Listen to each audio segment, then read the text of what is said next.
Hi everyone. ఈరోజు creditor turnover ratio discuss చేయడం జరుగుతుంది. ఫస్ట్ మనము ఓరల్గా క్రెడిటార్ టర్నోవర్ రేషియో అనగా డెప్స్ ఎంత త్వరగా వితిన్ 1 ఇయర్లో క్లియర్ చేస్తుంది అని క్యాలిక్యులేట్ చేసేటువంటిది క్రెడిటార్ టర్నోవర్ రేషియో. బిజినెస్ ఏదైతే క్రెడిట్గా పర్చేస్ చేసినటువంటి గూడ్స్కి వితిన్ 1 ఇయర్లో ఎంత త్వరగా డెప్స్ క్లియర్ చేస్తుంది అని క్యాలిక్యులేట్ చేసేటువంటిది క్రెడిటార్ టర్నోవర్ రేషియో. సో యాక్చువల్గా పర్చేజెస్ మనకి 2 టైప్స్ ఉండడం జరుగుతుంది. సో బిజినెస్ పాయింట్ ఆఫ్ వ్యూలో purchase, cash purchase, credit purchase. So cash purchase అని అంటే క్యాష్ పే చేసి ఇమీడియట్గా గూడ్స్ రిసీవ్ చేసుకునేటువంటిది క్యాష్ పర్చేజ్ అనడం జరుగుతుంది. క్రెడిట్ పర్చేజ్ అనగా ఫస్ట్ గూడ్స్ రిసీవ్ చేసుకొని తర్వాత అమౌంట్ పే చేసేటువంటిది క్రెడిట్ పర్చేజ్ అనడం జరుగుతుంది. సో బిజినెస్ ఏం చేస్తుందనంటే ఇండస్ట్రీ నుండి బల్క్ ఆఫ్ గూడ్స్ పర్చేజ్ చేసుకుంటుంది, అమౌంట్ పే చేయదు ఇనిషియల్గా. సో అప్పుడు అమౌంట్ ఇవ్వకపోవడం వలన బిజినెస్ ఇండస్ట్రీకి క్రెడిటార్ అవ్వడం జరుగుతుంది. సో ఈ వితిన్ 1 ఇయర్లో ఎంత త్వరగా అమౌంట్ క్లియర్ చేస్తుంది, ఎంత త్వరగా ఎఫెక్టివ్గా అమౌంట్ పే చేస్తుంది క్రెడిటార్కి అని క్యాలిక్యులేట్ చేసేటువంటిది క్రెడిటార్ టర్నోవర్ రేషియో. సో మనం నెక్స్ట్ ఇప్పుడు వర్డ్స్లో ఒకసారి క్రెడిటార్ టర్నోవర్ చూద్దాము. Creditor turnover ratio is the ratio between net annual credit purchases and average trade creditors. It is the ratio which indicates the duration within which creditors are paid off or the number of times in a year creditors are to be paid.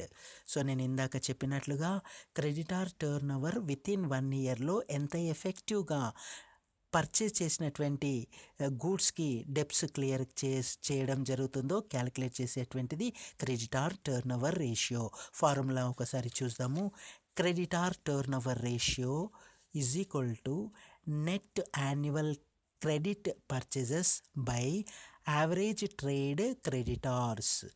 So ఇప్పుడు net annual credit purchase మనకు ఎలా వస్తుంది అని అంటే net annual credit purchase is equal to total purchases minus cash purchases.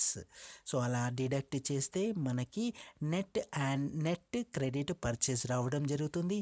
Next note, total purchases means net purchases after purchase returns. So total purchases అంటే net అంటే purchase return net purchases నుంచి minus చేయాల్సి ఉంటుంది. So ఇప్పుడు average trade creditors అని ఎలా వస్తుందో ఒకసారి చూద్దాము.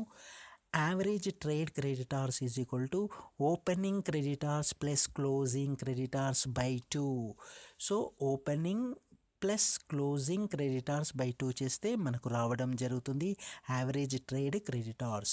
నెక్స్ట్ డెప్ట్ కలెక్షన్ పీరియడ్ ఎలా వస్తుందో ఒకసారి వర్డ్స్లో చూద్దాము.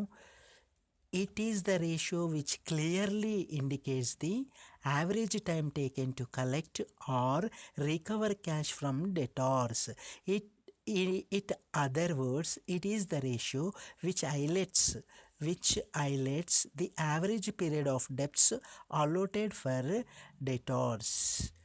So debts collection period is equal to number of months or days in year by creditor turnover ratio.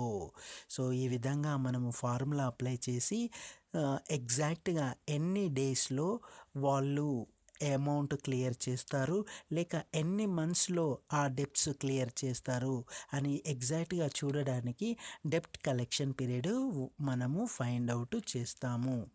So మనకి డెప్ట్ కలెక్షన్ పీరియడ్ ఫైండ్ అవుట్ ఎగ్జాక్ట్గా ఎన్ని డేస్ పడుతుంది, ఎగ్జాక్ట్గా ఎన్ని మంత్స్ పడుతుంది ఆ యొక్క డెప్ట్ క్లియర్ కావడానికి అని మనం ఈ ఫార్ములా యూజ్ చేయడం జరుగుతుంది.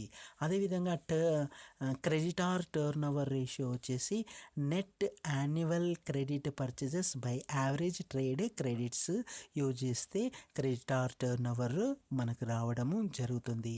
సో ఈ విధంగా మనం ఫార్ములా అప్లై చేస్తూ ఫైండ్ అవుట్ చేయడం జరుగుతుంది. నెక్స్ట్ ప్రాబ్లం డిస్కస్ చేస్తాము. Thank you. జై హింద్.